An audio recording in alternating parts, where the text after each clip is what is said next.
is the BS. Appreciate you being here. It's the BS here on 98 Rock. Jason Bailey, there's Nikki D, there's Nelson, and he just won't leave us alone. This Wolfgang Van Halen guy just won't leave us alone. He just keeps coming on the program, which I'm fine with. But it's very cool because we're giving passes away for his big show coming up here on the 26th of this month at Ace of Spades. And Wolfgang, last time we talked to you, we were talking about the release of the new album, and that's going well. And now you're out on the road. Looks like behind you, you're in a hotel room, which you're probably living out of that bag to your left right now. How's it going so far? It's going, man. Very busy, but it's good to be busy. I'm very happy to be doing what I'm doing. So what's like your days? Okay, so the peak of your day. What time do you get up usually?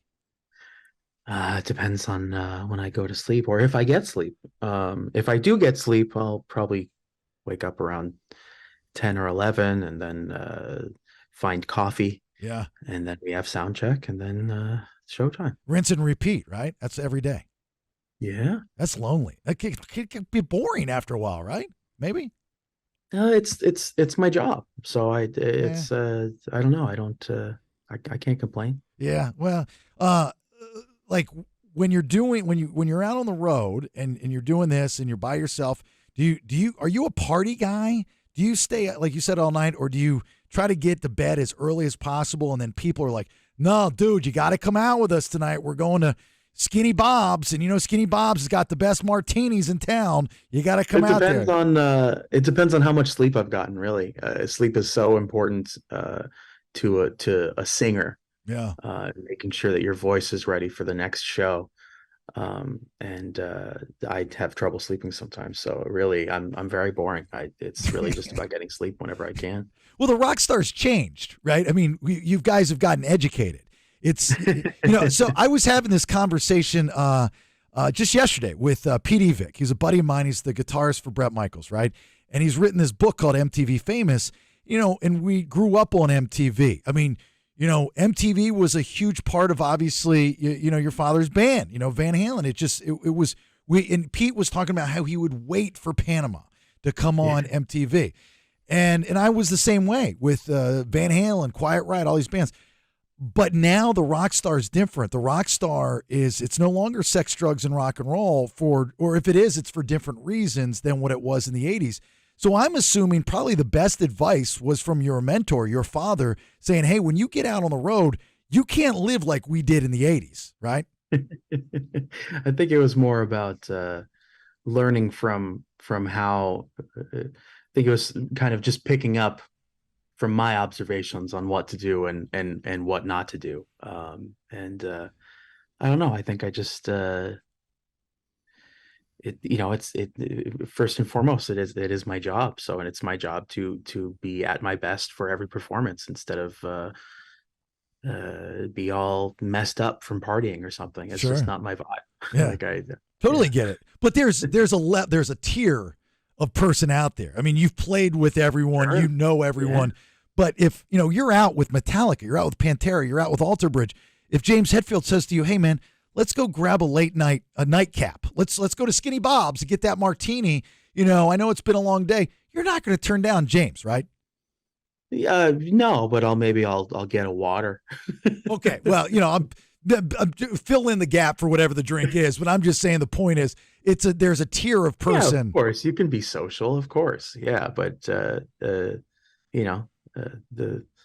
the performance and my job, for at least for me, comes first. So I make sure that I am ready for that at all times. But we turn down Miles, right? Miles asks us to go out. We say, no, Miles, we're not going out. I go way back with that dude. I'm joking. He's a great guy. I love Miles. Miles is the best. Here's something funny because, you played on Mark Tremonti's first album and Mark. The second and third. Second and third. Excuse me. Mark's an Orlando guy. So I'm an Orlando guy, go way back with him. And I remember and I just posted this on their Twitter feed, actually. I remember, because they're celebrating the anniversary of their first album, I remember running into Mark at the House of Blues in Orlando. And, they had kind of been gone. Him, Flip, everybody after Creed, they just kind of disappeared for a minute. They were still around town. You'd see them, but they weren't really doing all that much. And I run into him, and I'm like, hey, dude, haven't seen you, blah, blah, blah. He goes, oh, dude, I got this new band. It's awesome. I said, really? It's like, who is it? He goes, it's all the guys, minus one. And he says, the new lead singer is going to blow your mind. I said, who is it? He goes, Miles Kennedy. I said, who the hell's that? And he goes, ever seen the movie Rockstar? And I said, yeah. The guy Mark Wahlberg brings up at the end? Yeah. His voice is phenomenal. Well, he wasn't singing. It was actually the guy from Steelheart that's singing. But, you know, I was like, awesome.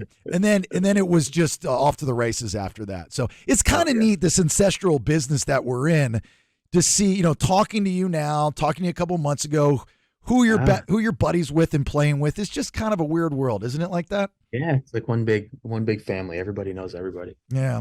So you take a break, right, in between, you know, maybe some of the bigger stadium shows, like with Metallica and Pantera and Alter Bridge and stuff, and then you do your stuff and you go Ace of Spades, great venue, heritage venue here in Sacramento, aceofspadesac.com for tickets, and then it's just Wolfgang, and then you go back out, right? Is that how this is working?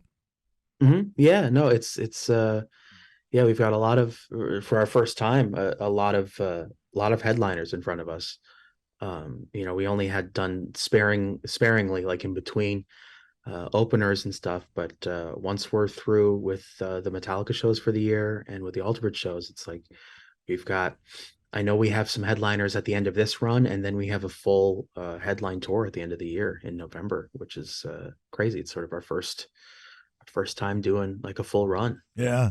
And you know, when you get to that point, outside of you saying to yourself, you've made it, right? You've got to that headliner status, which is where any artist would want to get to, but you also have the power to pick and choose some up and coming band, which I would think, and tell me if I'm wrong, Wolfgang, but I would think that's just as, if not more satisfying, to be able to put them over, like the guys in Metallica or Grohl has put you over, or your dad, of course, put you over all these years. To be able to pay that back to the business would be pretty neat.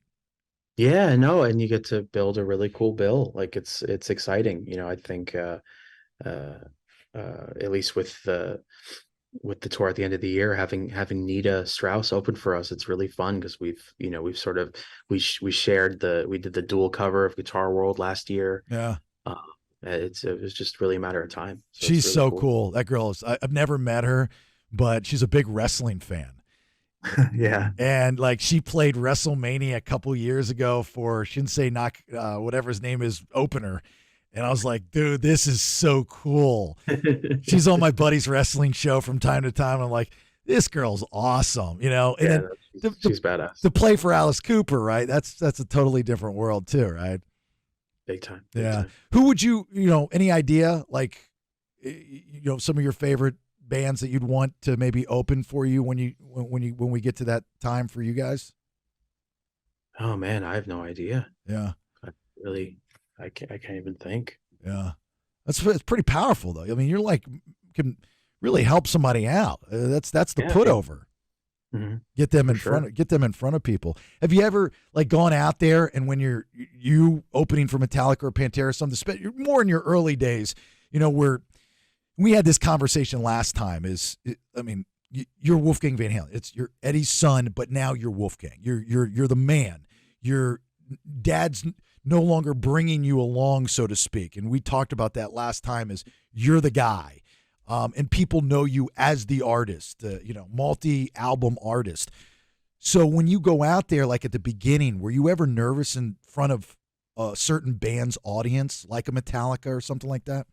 Yeah, definitely. I think I always carry nerves, but it just you get more comfortable over time. I think now that we've done 7 or 8 shows with Metallica, you get comfortable, and you figure out how to navigate it. It's definitely a crazy thing with their stage because it's a very unique stage. So there are a lot of reasons to be nervous on that first show, but we've been pulling it off, and it's been a good time. What because the stage is in the middle, right?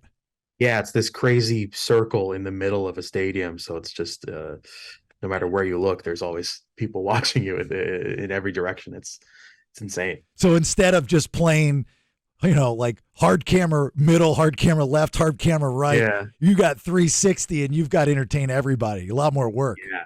It's tough. Yeah. It's a crazy thing. Did you so you're what, 32? So when you were younger, how much a part of the touring process were you there for? Like that you remember? Not too much. I mean, I know I would visit every now and then, but yeah. So you don't remember anything like my point of me bringing this up, Wolfgang, is that you go out on the road now and you go, oh, I remember when I was a kid, I saw something similar, maybe even use that creative for a 2023 version of your own. yeah, no, I mean, so early, I really have no idea, but I mean, I remember I would tour. I mean, I've been touring since I was 15, so since 2007. Mm-hmm. So, Mm-hmm. yeah, I think just over the course of being in the business for that long, you learn the things that you want to do and the things you don't want to do. Yeah. Do you ever? So you're look. I grew up in that era. I'm a fan. From the hair metal to the grunge to whatever have you. I lived all those generations, in those styles and those genres. But it's funny, right? We all look back and go, God, I can't believe I had that haircut. God, I can't believe I had that outfit. I'm sure Dad, before he left us, said, those pants probably could have gone without, maybe, possibly, but I didn't know that back in the day. Do you ever, right? Do you ever think about that? Like, I mean, now going, man, when, someday if I have kids or whatever, they're going to look back and they say, Dad, you should have kept the short hair. Why'd you grow your hair out long or anything like that? Yeah, I don't know. I think other than the bowl cut I had as a kid, I really don't know. I like the long hair. I think it looks cool. It looks very rock star of you. I think we were talking about Wolfgang the other day. We were talking about on the show about old recordings of artists that will never see the light of day. I forget the story that we were having, but you came up and I was like, well, if we ever talk to him again, we should ask him, is there a vault, of stuff, old Van Halen stuff or old stuff with your dad and other artists that exist that might never see the light of day? Yeah, just stuff that's been, like demo stuff at 5150. I think any long-term recording artist will amass, a pile of stuff that wasn't released for good reason. The stuff. Right. Wolfgang, do you find on purpose? Do you find anything that's like sacred of your father's that shouldn't be released? Like a lot of people say that it's not right of like Prince's family to release some of his recordings because of how he would kind of gatekeep his music. If he wanted it released, it would have been released. Exactly. I agree with that wholeheartedly. Luckily, Al would be the one to decide if something is worth releasing. And over time, if there is something that is complete and worth it, there's a conversation there. That's obviously a very big decision to make, though, and I don't take that lightly. Oh, I'm sure. Well, I think I was leaning more towards like it with other artists, jam session. Have you ever seen the movie Eddie and the Cruisers? Mm-mm. Oh, dude, like you got to watch that. It's amazing. And then Eddie and the Cruisers too, believe it or not, one of the very few sequels almost as good, maybe possibly better than the original. But it's about a rock star, right? That's spoiler alert, fakes his own death, right? But but about there was old recordings. Anyway, it's a good movie. It's a rock star movie. It's one of the very few rock star movies that exist. But there was recordings of him with other artists that nobody knew that existed, and people were shocked. That's what I was kind of getting to was your dad with whomever, and you're like people would be shocked that they played together. No, I mean, I think, I really can't think of anything. Really? Because he played with Michael Jackson, right? Yeah. Yeah. But that was just, playing that one solo. Their one solo. Yeah, that's what like, hey, Mike's coming over tonight. We're going to go in the basement. We're going to play around with it. That's kind of what I'm asking. Anyway, aceofspadessack.com. I'm real happy for your success. I enjoy having you on the program. We're fans, so sorry if I've kind of mark out a little bit for you. I like seeing the success of good, nice people. That's all. So I'm at fault for doing that. I think last time we were talking to you, you're about to celebrate a birthday, and your mom walks in, and you're getting ready to do something big, And I remember that. Yeah. Did you get anything good? I mean, what'd you get for your birthday? You get shirts, No, hats, underwear? I remember we went to God, where did we go? Olive Garden. We went to like a pinball place that Mark Tremonti had picked out.